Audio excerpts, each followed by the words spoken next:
Here's a question. What if your marriage is not failing because there's anything wrong with the two of you, because you picked the wrong partner, because you two just don't work together?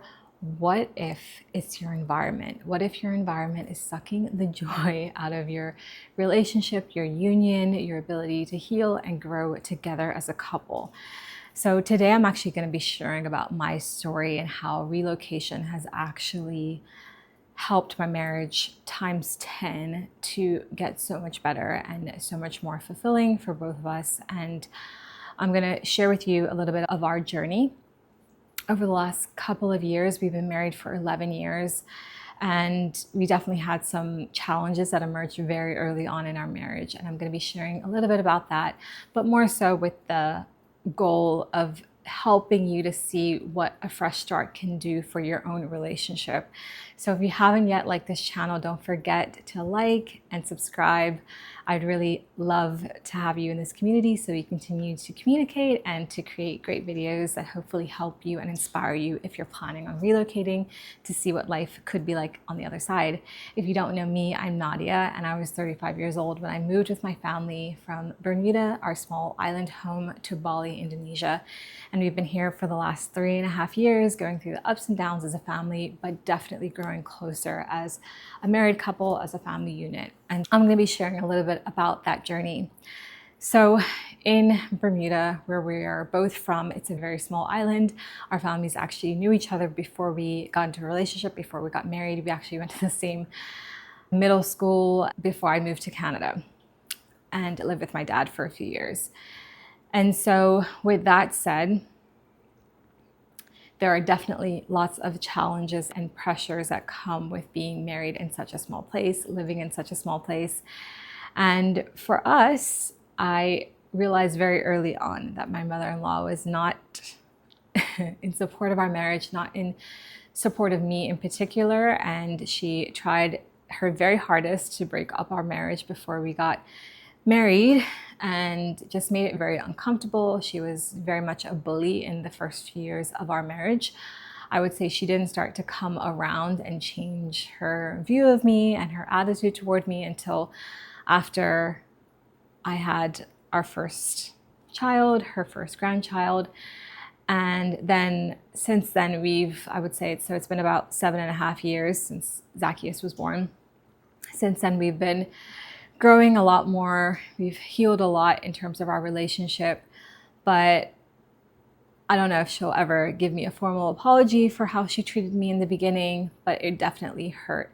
And there were other relationships like that. Family relationships can be so complicated, but I would say being in a small island home where you're in very close proximity to your family, one of the challenges that we had was that we didn't get to make our own rules as a married couple. We didn't get the space to decide what we wanted our marriage to look like. We were young, we were 27, 28 when we first got married, and we were just surviving. We weren't being intentional about what we wanted our marriage to look like, and we didn't have all the boundaries in place.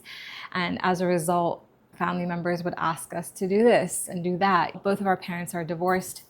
My dad is deceased, but we have so many different families to visit on Christmas. And so it was just a circus sometimes. Unfortunately, my husband's mom and his dad's side, they don't really get on well at all. So it was just very hard to navigate all of these different family dynamics, all these different feelings toward me. And I just, to be honest, cracked very much under the pressure of it all. It was so much to bear. It felt very exhausting. Thankfully, a lot of these family relationships have healed. One of the great things about leaving Bermuda is I think that space gives you time to have a higher perspective on things. It gives you a 10,000-foot view of the situation and allows you to see what you did wrong, what wasn't your fault, to heal, to forgive, to process things. And I think more importantly, it gave us the space to finally create boundaries around ourselves and what we were willing to do. We weren't willing to go to every single person's house on Christmas. We weren't willing to, just divide up our time and have to navigate between these two sides of the family that don't get along. It's really hard for me to talk about this because it's been like such a contentious issue. It's been going on since my husband was born. And it only showed itself even more clear once I stepped in the picture and I realized how complicated the situation is. And that's not to say that they're bad people at all. Some of my in-laws are incredibly lovely and have gone above and beyond to try to make me feel welcome. But it was just a very difficult situation to be put in, without going into all the details and all the specifics, because that's my husband's story to tell. It was just a very complicated family dynamic to have to navigate. And so as we have relocated to Bali 3.5 years ago, we have definitely been able to create that space, have that different perspective, start to heal, and start to really decide for ourselves what we are willing to put our family through, what we want distance from, what new traditions, what new patterns we want to create for our own family unit. And I think that's been very healthy as a whole.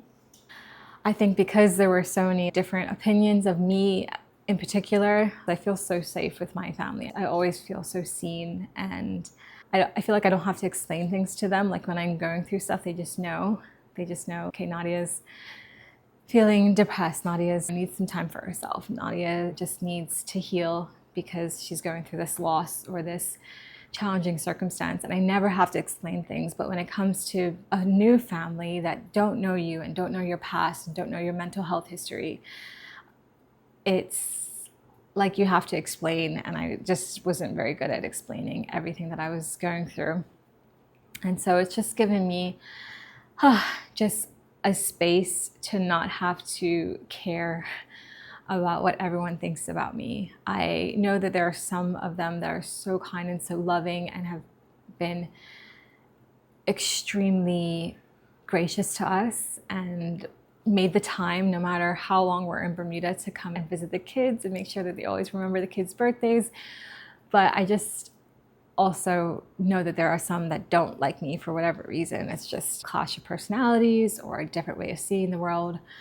I've had to make peace with the fact that not everyone likes me, but also that I'm okay with not everyone liking me. And I do want that space between my family and myself and some of the outside opinions and expectations, because it's so easy for people to put their expectations of what marriage should be like onto you.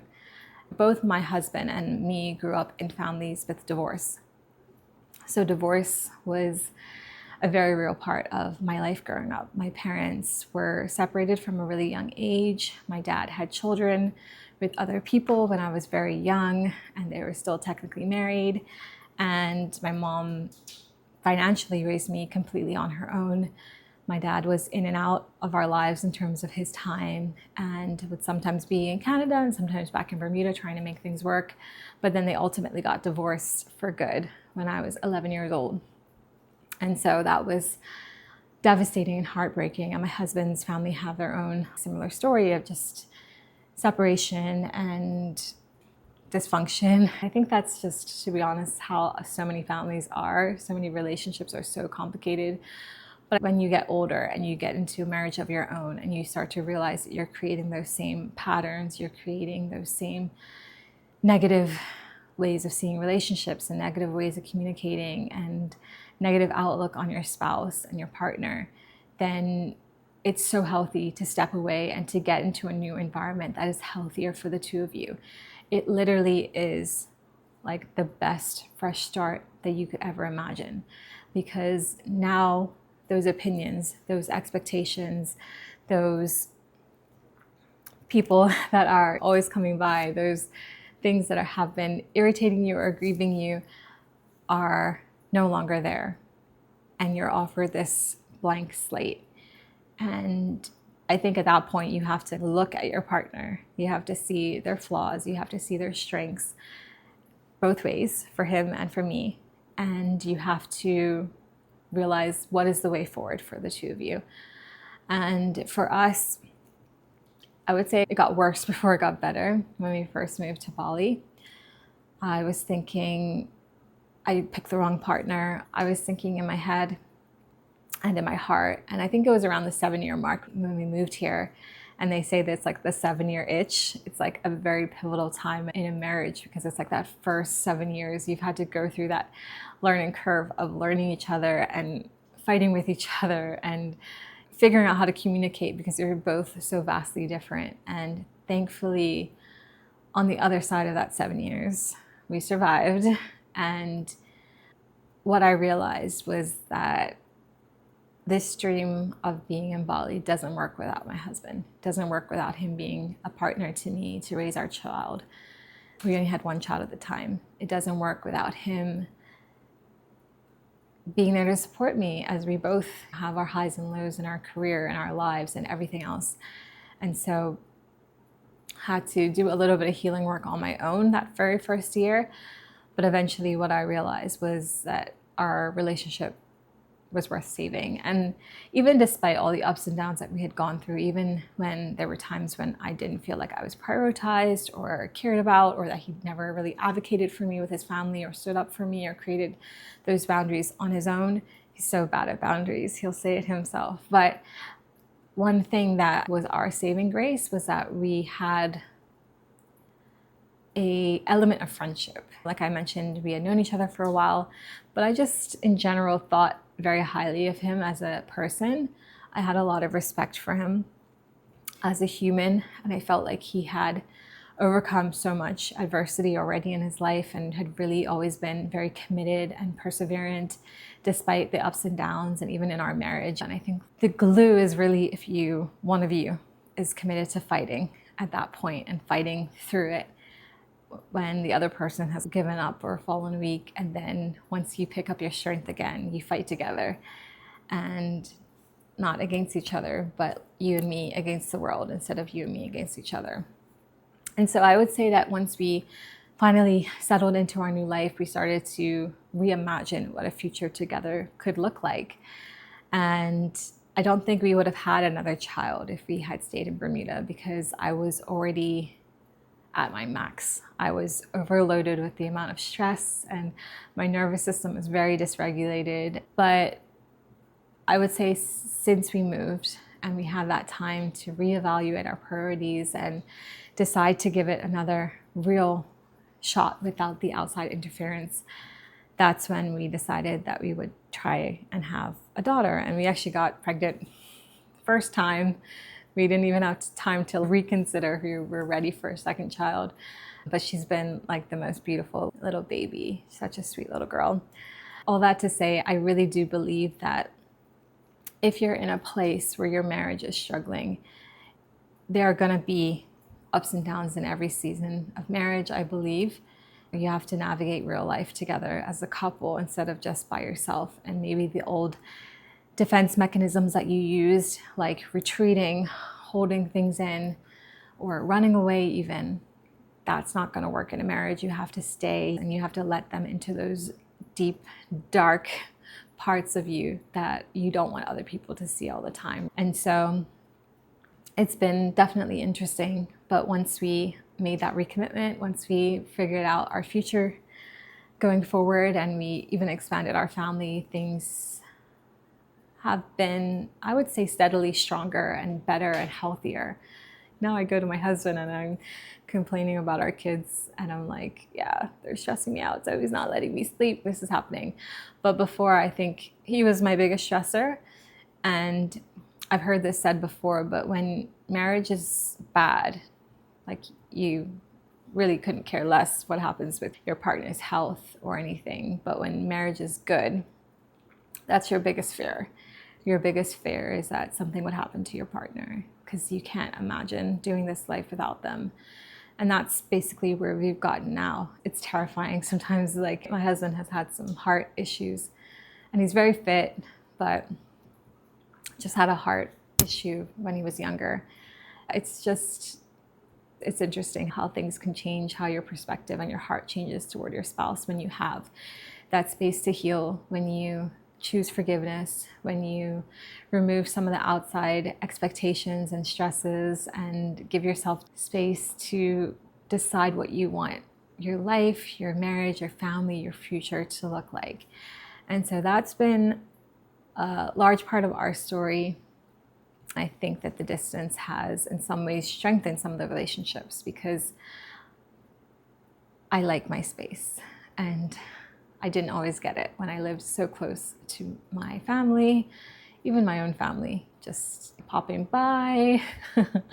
I didn't have the tools or the confidence then to speak up if I was uncomfortable with something. And so there's just a million and one different reasons, but I thankfully have seen so much healing in some of those relationships and so much growth. And it's my hope that my heart is that I wouldn't come off as someone that's blaming them, but just someone that has thrived on the other end with some more space, with some more distance. And when I get to see them, it's just quality time, and I get to really enjoy being in their presence. So that's just a bit of my journey. And if you like this video, don't forget to share, and please let me know in the comments if you've ever gone through something like this where you questioned if it was your marriage, or dared to step into a new environment and found out that actually the different environment, the fresh start, the